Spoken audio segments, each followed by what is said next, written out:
un breve estudio el domingo anterior, desde el versículo 1 al versículo 12. El título de este estudio tiene por nombre Un verdadero avivamiento. Y la porción, como ya lo mencioné, es Nehemías capítulo 8, versículo 1 al 12. Y quiero pedirle, por favor, que me acompañe con entendimiento a leer esta porción de la Escritura. Nehemías capítulo 8, vamos a leer desde el versículo 1. Y se juntó todo el pueblo como un solo hombre en la plaza que estaba delante de la puerta de las aguas. Y dijeron a Esdras el escriba que trajese el libro de la ley de Moisés, la cual Jehová había dado a Israel. El sacerdote Esdras trajo la ley delante de la congregación, así de hombres como de mujeres, y de todos los que podían entender el primer día del mes séptimo. Y leyó en el libro delante de la plaza que está delante de la puerta de las aguas, desde el alba hasta el mediodía, en presencia de hombres y mujeres y de todos los que podían entender. Y los oídos de todo el pueblo estaban atentos al libro de la ley.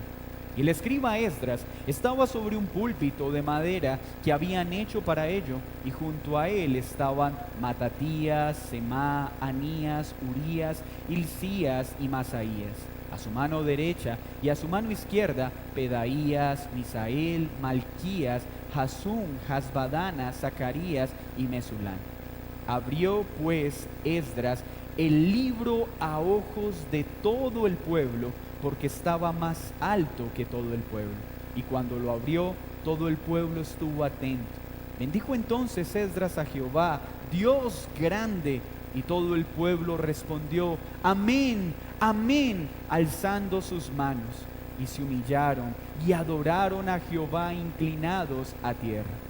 Y los levitas, Jesúa, Baní, Serebías, Jamín, Acub, Sabetai, Jodías, Maasías, Kelita, Azarías, Jazabed, Hanán y Pelai, hacían entender al pueblo la ley. Y el pueblo estaba atento en su lugar y leían en el libro de la ley de Dios claramente y ponían el sentido de modo que entendiesen la lectura. Y Nehemías el gobernador y el sacerdote Esdras, escriba, y los levitas que hacían entender al pueblo, dijeron a todo el pueblo, día santo es a Jehová nuestro Dios. No os entristezcáis ni lloréis, porque todo el pueblo lloraba oyendo las palabras de la ley.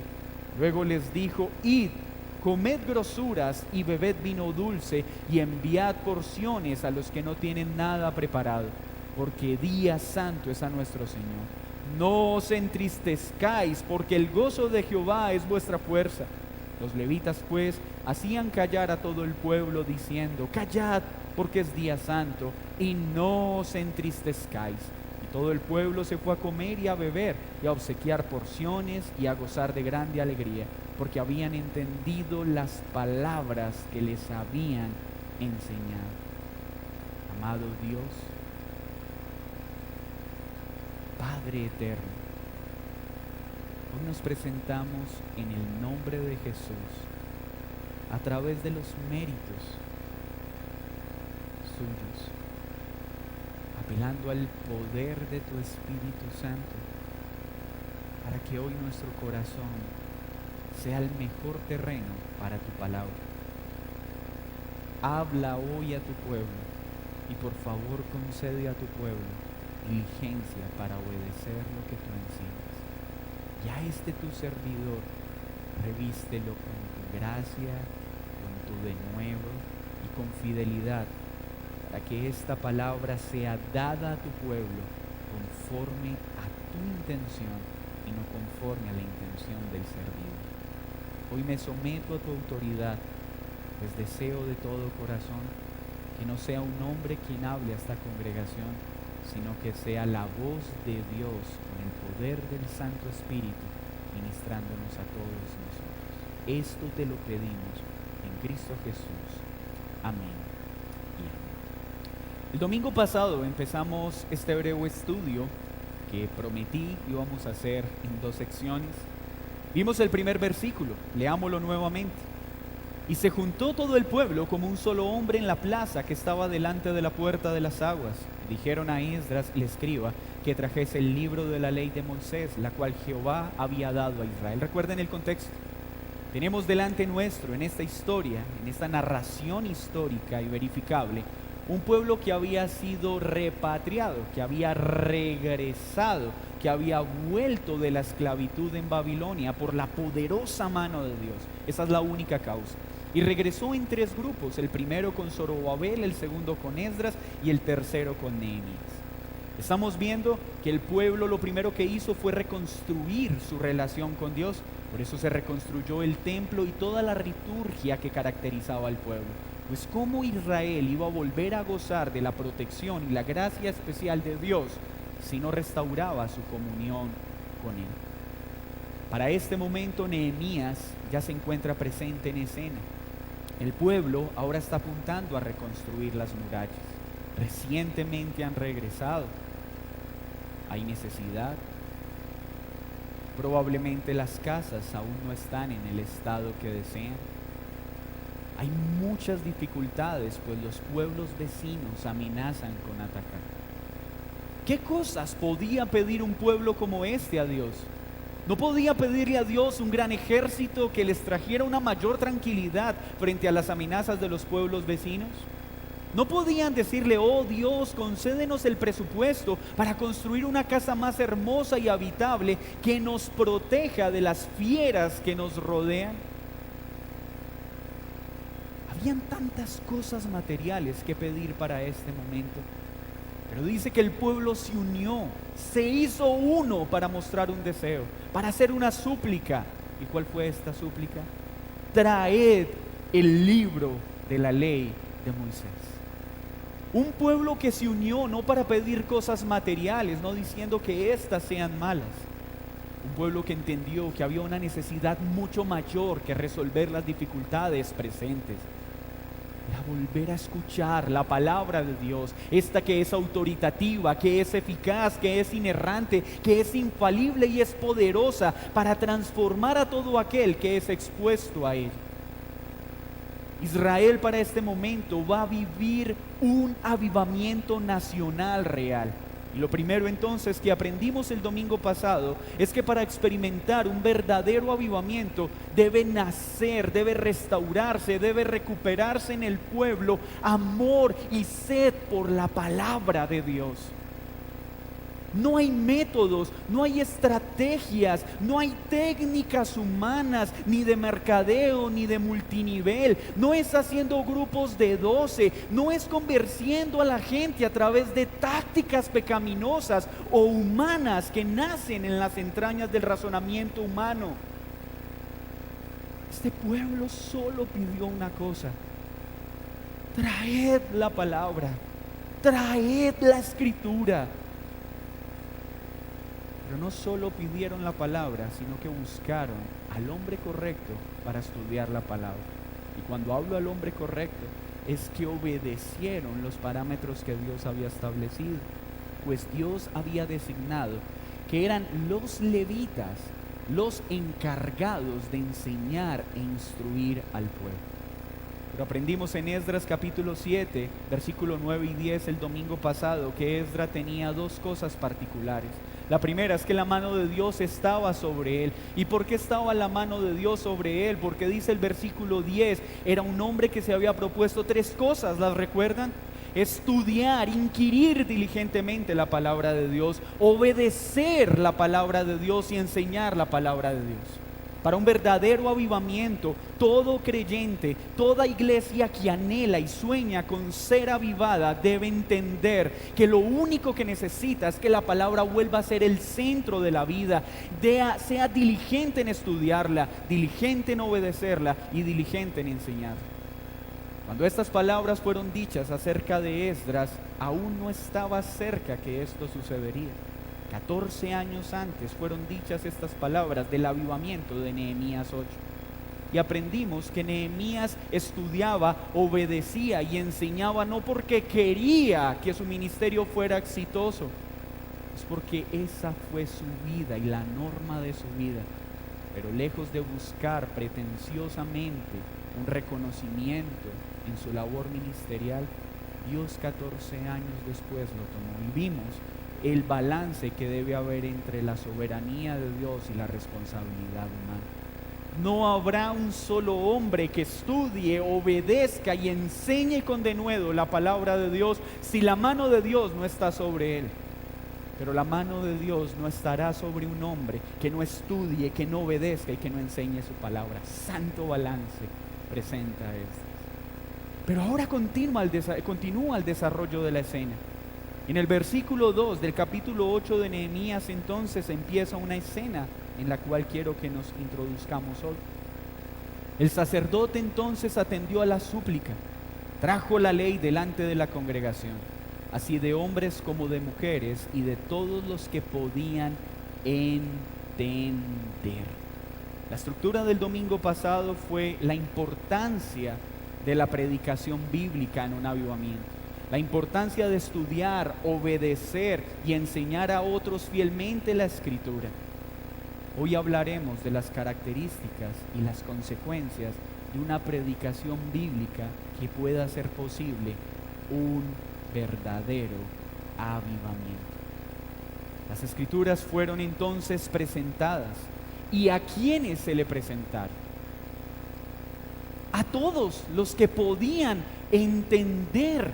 Hombres, mujeres, niños, jóvenes, ancianos. Qué diferente este episodio a lo que la psicología ha querido introducir en las iglesias de las últimas décadas.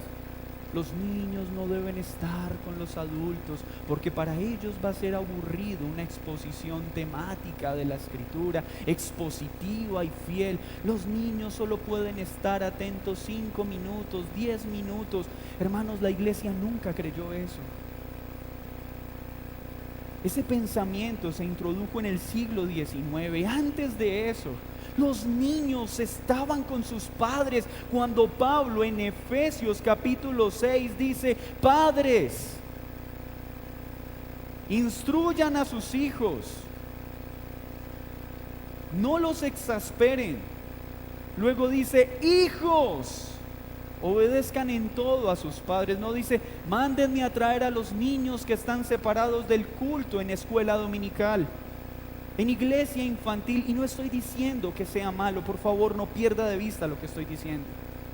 Lo que estoy diciendo es que la iglesia necesita entender que si un niño tiene la edad suficiente para entender un videojuego, una fábula, un cuento cotidiano antes de irse a dormir, tiene todas las facultades necesarias para poder entender un sermón, para ser transformado por él. Niños, cada domingo ustedes deben venir y decir: oh Señor, a pesar de ese hombre con ese tono de voz aburrido, habla a mi corazón, porque quiero ser transformado, quiero conocer. Todos entonces reunidos, acompañados por sed de la palabra, se exponen a la Escritura. Y versículo 3, ¿y qué hizo Esdras? Primero organizó una serie de cosas para entretener. ¿Qué fue lo que hizo? Leyó el libro. ¿Cuál? La palabra de Dios en la plaza. Estamos hablando entre 30,000 y 50,000 personas. ¿Qué técnica moderna serviría para evitar que 50,000 personas se distraigan? ¿Qué técnica moderna, pedagógica o psicológica haríamos para que niños de un grupo en medio de 50,000 personas hagan silencio? ¿Saben qué era? Sed por la palabra de Dios, tanto en los niños, en los grandes, como en los ancianos. Cuando hablamos entonces de las características de la enseñanza que produce un avivamiento, lo primero que debemos tener claro es que esta está centrada de principio a fin en la exposición fiel de la Escritura. No necesita agregar ni quitarle nada. La exposición de la palabra es suficiente. La escritura es suficiente para ser salvo. La escritura es suficiente para ser santificado. La escritura es suficiente para ser el esposo, la madre, el hijo, el amo que debemos ser. Desde este avivamiento lo estamos viendo. Lo segundo que nos deja ver esta situación es que dice que leyó el libro ¿desde cuándo? Desde el alba hasta el mediodía. Aquellos que se quejan de los sermones extensos, déjeme decirle que estamos hablando de una enseñanza que empezó a las 6 de la mañana y terminó a eso del mediodía. Ahora, para tranquilidad de todos, no es una norma, no es que sea un mandato, es un hecho particular y no necesariamente tiene que repetirse. Pero ¿qué es lo que vemos? La escritura estaba siendo expuesta con tal poder, con tal fidelidad, que la noción del tiempo desapareció. Que niños, jóvenes, adultos o ancianos, con dolores o con gran vitalidad, todos estaban expectantes a la lectura de la palabra de Dios, no a las palabras de Esdras, sino a la exposición que Esdras estaba haciendo fielmente de la escritura. No fueron 5 horas y media de alabanza y 30 minutos de palabra. No fueron 4 horas de concierto, 2 horas de interacción para propiciar la comunión y unos cuantos textos para edificar. No, palabra, palabra, palabra, palabra. ¿Por qué? Porque lo que todos nosotros necesitamos es más y más de la palabra de Dios. Pero se requiere también una característica en la audiencia. Necesitamos orar por hombres como Esdras, fieles en la exposición de la palabra, diligentes en enseñarla y comunicarla. Pero mire cómo se presentó el pueblo. Por favor, lea conmigo. Desde el alba hasta el mediodía, en presencia de hombres y mujeres y de todos los que podían entender. ¿Y cómo estaban los oídos de todo el pueblo? Atentos al libro de la ley. Para que una iglesia experimente un verdadero avivamiento, no solo necesita un predicador o muchos predicadores diligentes y fieles, pues el pueblo también tiene una responsabilidad: presentarse a cada enseñanza y a cada instrucción con sed, con hambre por la palabra, atentos por ser instruidos. Para que haya un verdadero avivamiento, necesitamos presentarnos cada domingo, no pensando en a qué restaurante iré al final del culto. ¿Será que las canciones de hoy me gustarán o no me gustarán? ¿Será que el predicador de hoy será lo suficiente ameno para que no me pueda dormir? ¿Será que hoy me sentiré cómodo en la comunión con los hermanos? No, un pueblo ávido por ser traspasado por la palabra de Dios. Para que haya un avivamiento en esta iglesia, necesitamos volver a experimentar en cada uno de nosotros sed y hambre por la palabra. Y permítame poner un ejemplo sencillo.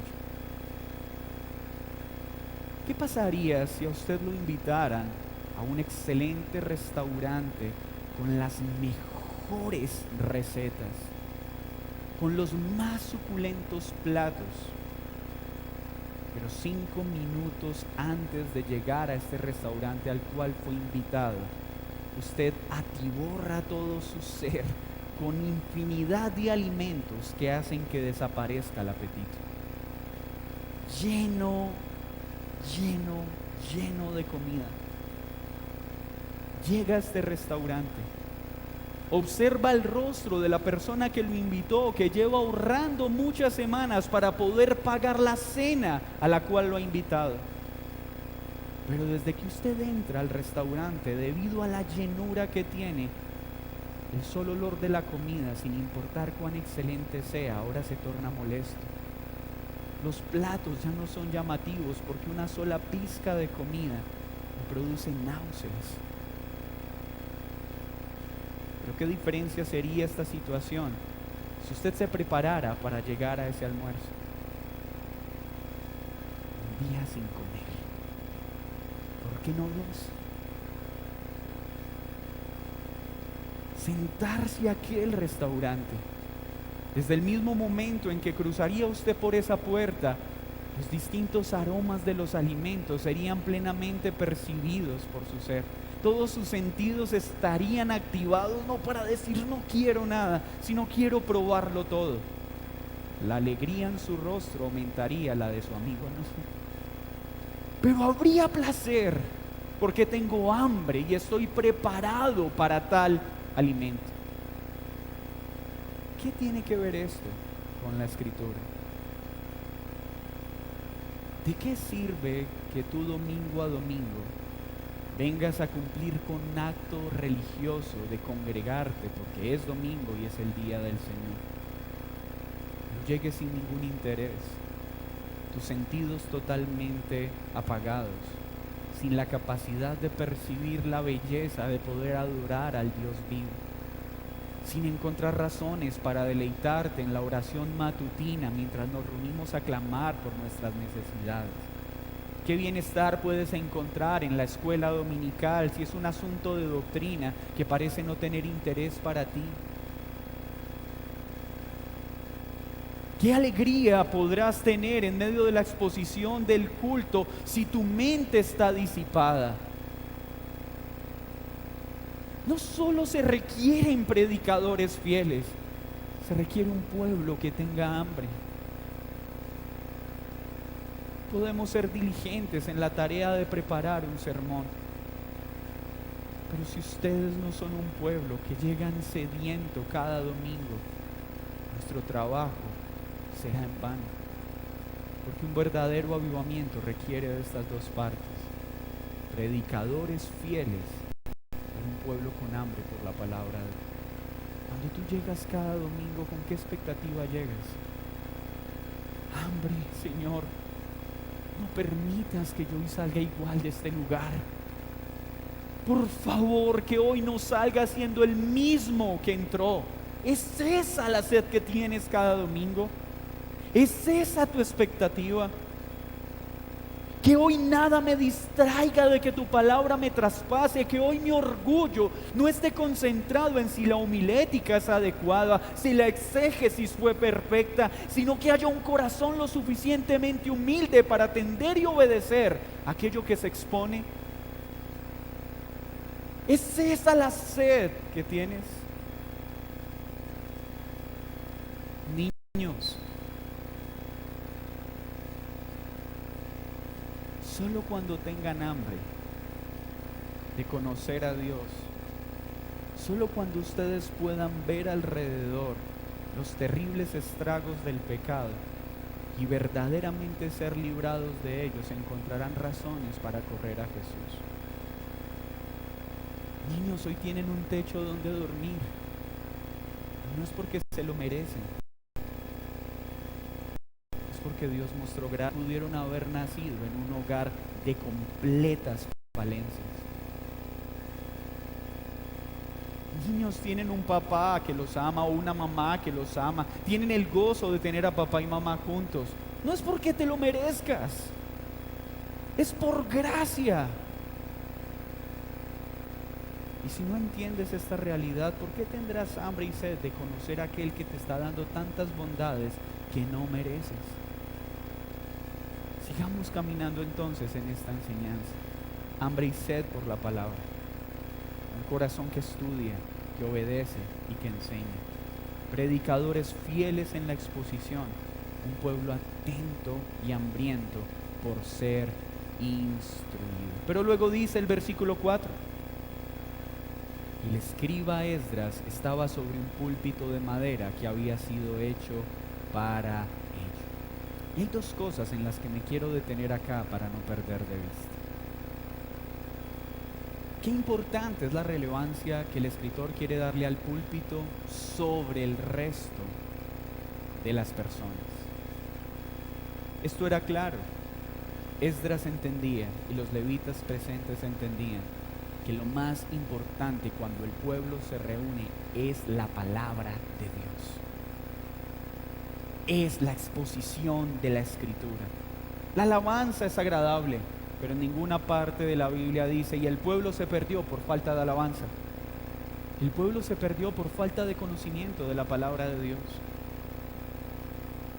En ninguna parte dice, y el pueblo se perdió por falta de actividades de entretenimiento. No, el pueblo se pierde por no conocer la palabra. Por eso el púlpito está encima. Esa es la razón de la historia, de que el púlpito esté sobre un lugar visible, para decirle a los hombres, lo más importante es la palabra de Dios. Qué curioso que los púlpitos modernos quieren desaparecer. Y ahora tenemos pequeñas rejillitas con una cubiertica de vidrio que permita ver al predicador y sus últimas pintas. No, el centro del culto no es el predicador y sus atuendos modernos. El centro de la predicación es la palabra de Dios, y es esta la que tiene que brillar.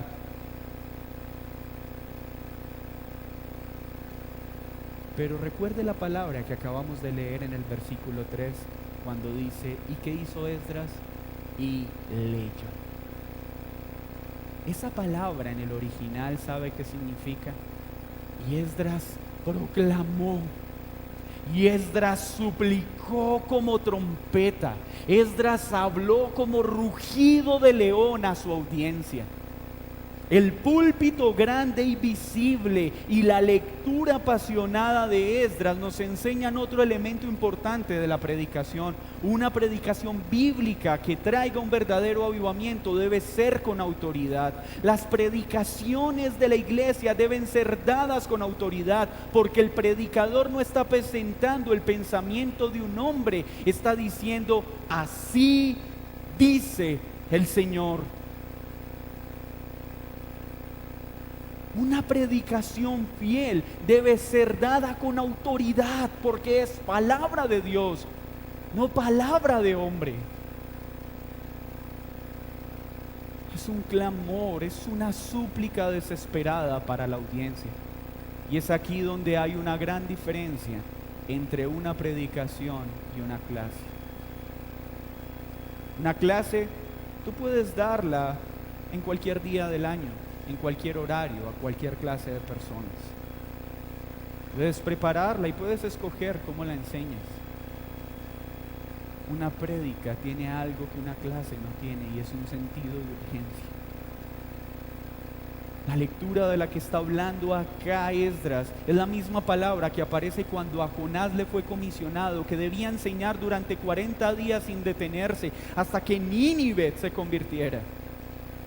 Ese es el corazón que debe acompañar a cada predicador cada vez que está delante de una congregación. Oh Señor, tal vez muchos de estos no los vuelva a ver. Tal vez sea hoy la única oportunidad que tengo para decirles que se arrepientan de sus pecados. Esa es la diferencia entre una clase y una prédica. La prédica tiene un sentido de urgencia. Y esa misma urgencia no solo debe acompañar al pastor. Esa misma urgencia debe estar en el corazón del padre cada vez que comparte un devocional con su hijo. Esa es la misma urgencia con la que un esposo proclama el evangelio a su esposa cada vez que lo hace. Esa es la misma urgencia con la que tú le hablas a un ser que amas: arrepiéntete y ven a Cristo, porque no sabes si la muerte llegue. Ese es el sentimiento que debe haber en cada predicación: urgencia. Autoridad. Dice luego el versículo 4 que junto a Esdras habían 13 hombres. Abrió entonces el libro a los ojos del pueblo, porque estaba más alto que el pueblo. Y cuando lo abrió, todo el pueblo estuvo ¿qué? Atento. Una vez más esta palabra. Bendijo entonces Esdras a de una predicación bíblica, un verdadero. Debe haber fiel de la escritura, debe haber un pueblo atento, debe enseñarse con autoridad, con urgencia y con un sin amor. pero también se centra en exaltar a Dios y no al hombre. Vuélvanlo a leer, versículo 5. Abrió pues Esdras el libro a ojos de todo el pueblo, porque estaba más alto que todo el pueblo, y cuando lo abrió todo el pueblo estuvo atento. ¿Qué hizo Esdras? Versículo 6. Bendijo entonces Esdras a Jehová, Dios grande. Una predicación fiel es aquella que exalta a Dios. Charles Simmons un día escribió: el correcto estudio de la Escritura y la fiel exposición de ésta siempre debe producir tres cosas: que Dios sea exaltado, que el hombre sea humillado y que la santidad sea promovida. ¿Dónde están estos discursos modernos en este discurso?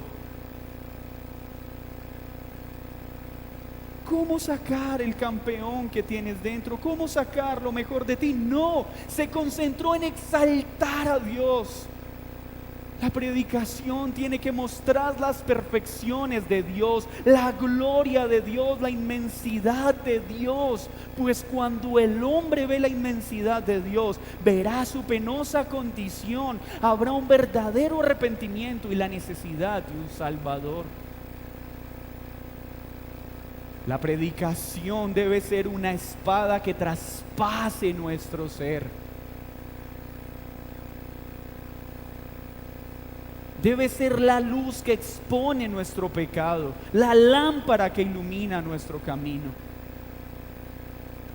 Debemos orar por predicadores que se concentren en exaltar a Dios. Es curioso, pero la predicación moderna, si tuviera la escena de Jesús y el Gadareno, se centraría en el Gadareno. Deberíamos ser como el Gadareno. 4 claves para imitar al Gadareno, para poder ver el poder de Dios. No, esa escena tiene una forma correcta de contarse. Cuán gloriosa es la misericordia de Jesús, que se montó en una barca con sus discípulos a viajar a un lugar lejano para salvar a un solo hombre que, según los términos médicos de nuestro tiempo, era un esquizofrénico, bipolar, psicótico, que no le servía a la sociedad. Pero Él con su poder lo liberó. Y a través de ese Gadareno, toda Gadara fue evangelizada. Y por esa muestra de la misericordia de Jesús, Gadara fue la encargada de recibir a los cristianos que pudieron escaparse del holocausto en el año 70, cuando el templo fue destruido. ¿La gloria es de quién? De Cristo. Cuando exponemos la Biblia correctamente, el sermón no es: oh Señor, haznos como David y danos la valentía para vencer a Goliat. No, el orden de esa historia es: oh Dios, haz con David, haz conmigo como hiciste con David, pues soy un pecador igual o peor que él. Muestra esa misma gracia que mostraste con él. Destruya el pecado que yo no puedo destruir. El centro de la Escritura es Dios, no el hombre, no nuestra capacidad, no nuestra fuerza.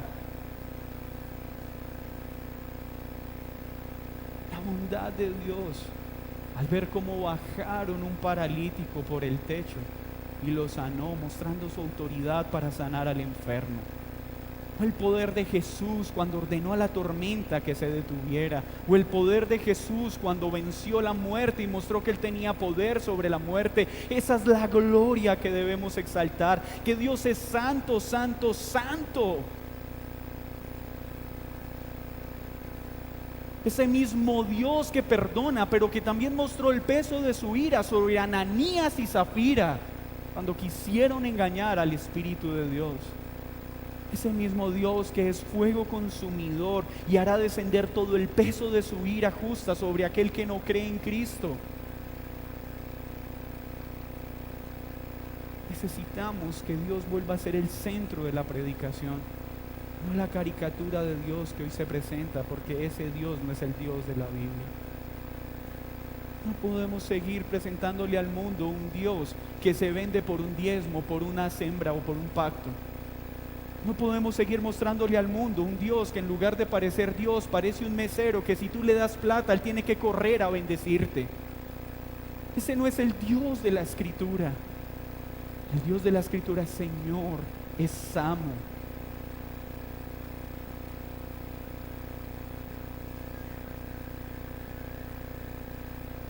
¿Y qué sucedió después de que Esdras mostró la gloria de Dios? Reconoció su grandeza y su majestad. ¿Cuál fue la consecuencia de esta enseñanza dada con autoridad, centrada en las Escrituras, fiel a un pueblo con hambre y con sed? ¿Qué pasó? ¿Qué dice el texto? Y el pueblo respondió: amén, amén. Por favor, ubíquese. Así es cierto lo que la palabra de Dios dice. Es cierto lo que la Escritura contiene. Y alzando sus manos en señal de decir: oh Dios, creemos y aceptamos lo que tu palabra dice, se humillaron.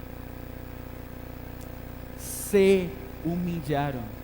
Cayeron rendidos a los pies de Dios y lo adoraron, inclinados a tierra. Este inclinados en el original no es una simple reverencia, es literalmente postrados con el rostro sobre el polvo.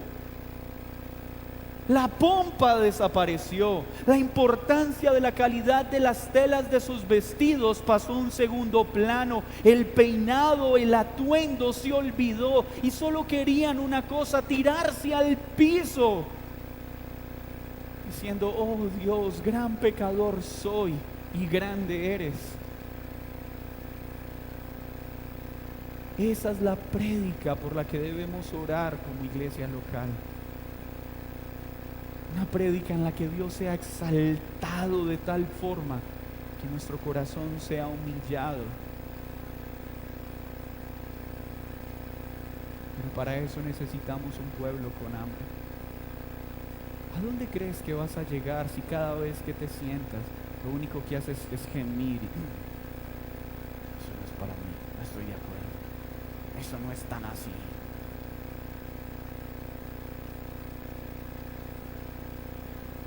Eso solo muestra orgullo.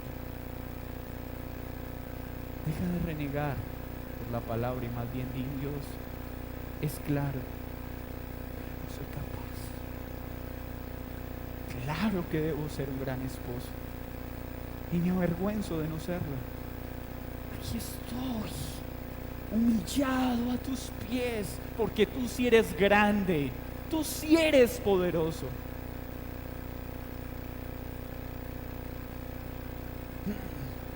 ¿Quién puede ser así de santo? No creo que ni el pastor es capaz con lo que dice. Sí, mira, te voy a quitar esa duda. Yo soy tan débil como la Escritura lo dice. Pero ¿saben por qué me paro acá? Porque sé que tengo un Dios grande. Porque Él se perfecciona en mi debilidad. El cristiano no es aquel que trata de mostrarse fuerte, es aquel que reconoce su imposibilidad, su impotencia para hacer lo que debe ser. Pero puede decir junto al pueblo: mi Dios es grande, Él es grande, Él es poderoso y Él puede hacer en mí lo que yo no puedo hacer. Versículo 7. Y los levitas, ya mencionados, hacían entender al pueblo la ley de Dios. Y el pueblo estaba... Ese es el pueblo que todo pastor quisiera tener. Atento, atento, atento. Nota usted cuántas veces se repite esa palabra. Qué diferentes serían las iglesias si las ovejas fueran, pastor, más prédica. Pero no, las ovejas de este tiempo, mi pastor, yo oro por un pastor que sí me visite, yo oro por un pastor que sí tenga tiempo para, yo oro. El pueblo siempre está demandando, y no quiere decir que no debamos hacerlo, ojo, no me estoy excusando. Es deber nuestro visitar a las ovejas y compartir con ellas. Pero a veces las ovejas quieren ser visitadas y no vienen a los estudios. Quieren ser visitadas y no participan de las enseñanzas. Quieren que el pastor pase tiempo con ellas cuando ni siquiera pasan tiempo buscando la palabra de Dios y viviendo los medios que Dios ha provisto. Hermanos, lo que va a cambiar sus vidas no es que el pastor mantenga en sus casas. Lo que va a cambiar la vida es cuando ustedes tengan hambre y sed por la palabra de Dios y sean conscientes y experimenten que la palabra es suficiente para transformar a todo pecado.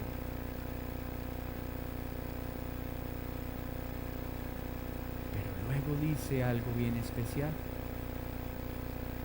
hacían entender al pueblo. Ya dijimos que un sermón bíblico, para que genere un verdadero avivamiento, debe ser apasionado.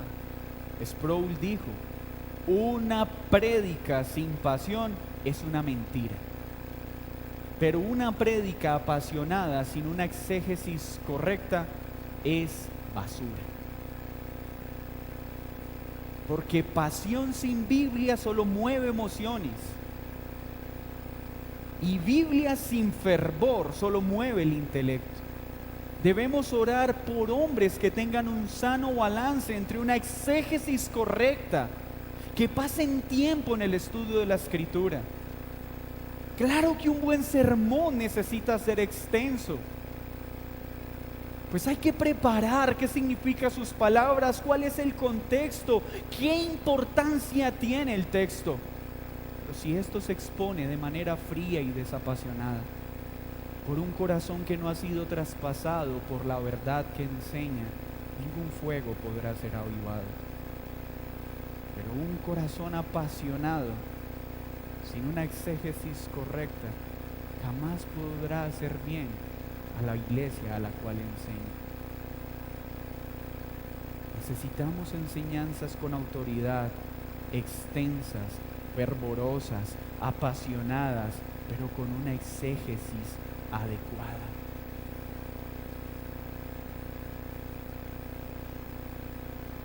Hombres que sean traspasados por lo que enseñan. Papás que sean traspasados por lo que le comunican a sus hijos. Esposos que sean traspasados por la verdad que le enseñan a sus esposas. Esposas que sean traspasadas por la palabra que quieren poner en práctica en sus hogares. Ese es el deseo que invade tu corazón. Es ese tu clamor en esta mañana: Señor, tengo sed de ti. Traspásame con tu verdad, y que yo pueda traspasar a muchos con esa verdad con la que tú me estás traspasando. Y miren lo que sucedió. Luego de hacer esta correcta exégesis, ponían el sentido y entendían la lectura. Un buen sermón debe ser entendible.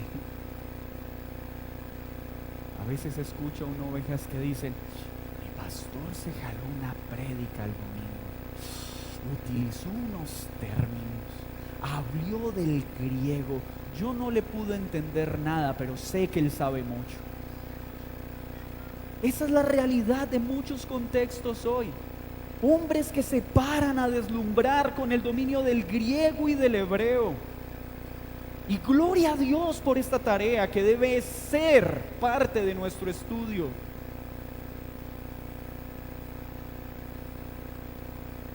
Otros: ay no, el pastor habló tan bonito, yo sentí una cosa, yo no sé ni dónde.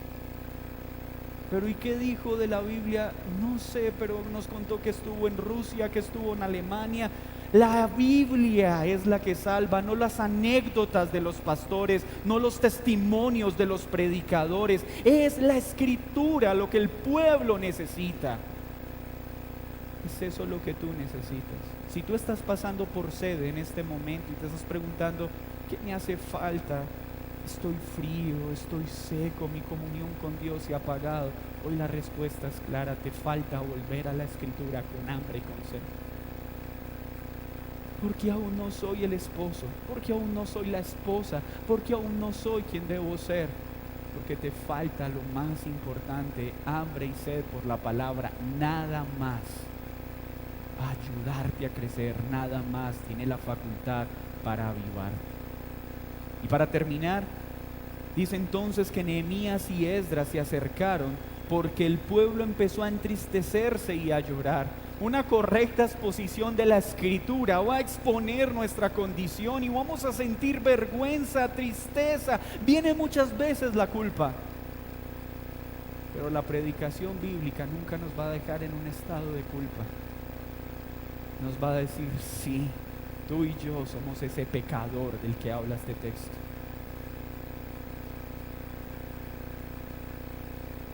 Pero tenemos a Cristo. Ven a Cristo porque Él va a quitar esa culpa. Ven a Cristo porque Él va a llevar ese peso. Ven a Cristo porque el Espíritu expone nuestro pecado, no para burlarse, acusarnos o pisotearnos. Cuando Cristo expone nuestro pecado, no hay una voz que lo acompaña. ¡Ah! Tú no has nacido de nuevo, cristiano de pesebre. No, sí, eso eres. Sí, mira acá la ley. Mira acá a Cristo, el varón perfecto, y mira cuán lejos estás. Avergüénzate por ello. Eres un pecador. Mírate al espejo de la palabra. Pero la palabra es un espejo que muestra nuestro pecado.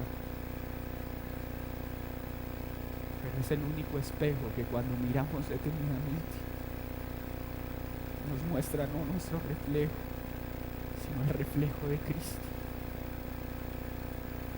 Y cuando el creyente por la palabra ve al espejo, no ve cuánto le falta, sino que todo ha sido suplido, como lo cantábamos hoy, completamente en Cristo.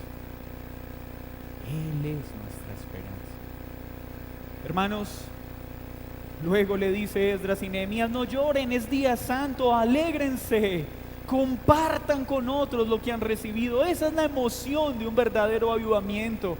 No solo es ver el efecto transformador de la palabra en mi vida, sino que viene un deseo por compartir la alegría de este gozo del perdón con otros. Compartían lo que tenían, ya no lloraban más y entendieron que era un día santo. Claro que la palabra nos penetra y hace que caigan lágrimas en nuestros ojos al ver nuestra penosa condición. Nuestras lágrimas son cambiadas por gozo, lamento por baile, dice la Escritura. Y esa es tarea del predicador, pero también tenemos que aprender a hacerlo como padres, tenemos que aprender a hacerlo como hermanos. Miren, cuando nosotros simplemente le exponemos el pecado a alguien, pero no los llevamos a Cristo, estamos haciendo el acto más cruel que podemos hacer. Cuando la esposa se acerca al esposo, es que usted no es disque cristiano, usted sí es mucho pecador, ¿usted por qué me habla de esa manera? Está haciendo algo cruel. Claro que debemos confrontar el pecado. Cuando el esposo le habla a su esposa en términos desobligantes, usted todavía no ha podido entender tanto tiempo que llevo diciéndole lo mismo.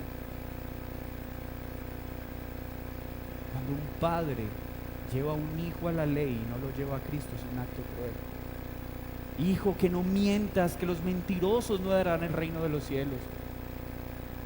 Hijo, debes honrar a tu padre y a tu madre, y si no, morirás. Estamos haciendo lo más cruel que un creyente puede hacer, porque les estamos mostrando su condición, pero no les estamos dando esperanza. Cuando le predicamos a alguien, es que eres un adúltero y debes dejar de adulterar, y si no irás al infierno. estamos haciendo un acto cruel. Porque lo que nos enseña este texto es que se muestra la grandeza de Dios, pero el corazón humillado es llevado a Dios para encontrar consuelo y alegría en Él. Hijo, los mentirosos no heredan el reino de los cielos. Pero quiero que sepas que nunca podrás dejar de ser el mentiroso que eres, ni yo dejaré de ser el mentiroso que soy, si no es por Cristo. Amigo adúltero, los adúlteros no heredarán el reino de los cielos, pero nunca dejarás de ser el adúltero que eres, a menos que encuentres en Cristo tu suficiencia.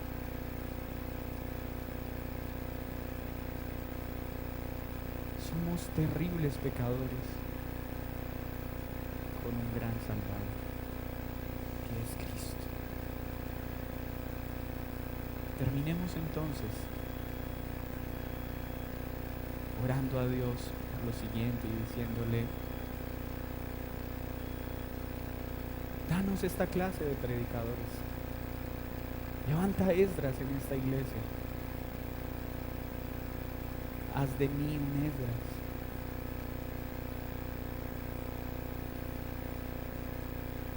Pídele a Dios hambre por su palabra. De lo contrario, este será otro año más perdido. Lo único que puede generar un cambio real es hambre y sed por la palabra. Señor, hoy nos unimos como un solo pueblo.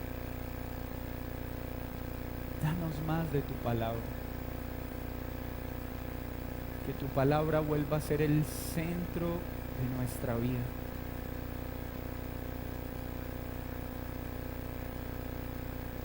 Que hoy reconozcamos que tu palabra es autoritativa,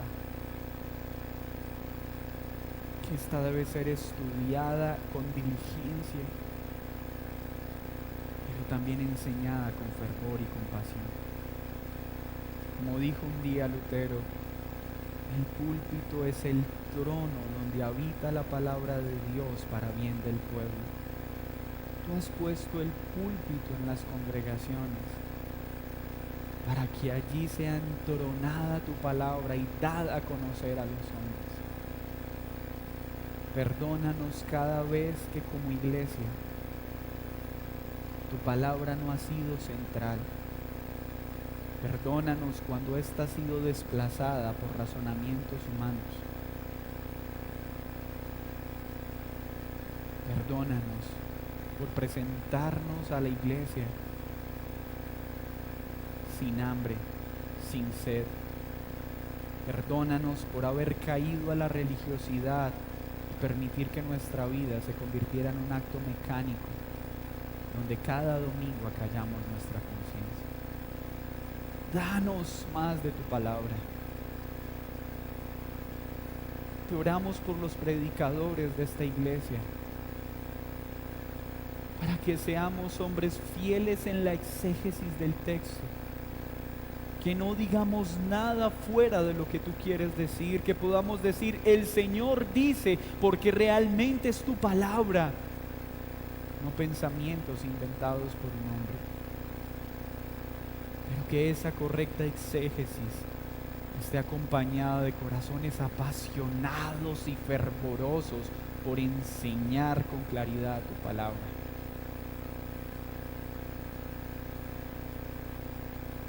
Que tu palabra sea lámpara a nuestros pies, fuego que aviva nuestro ser.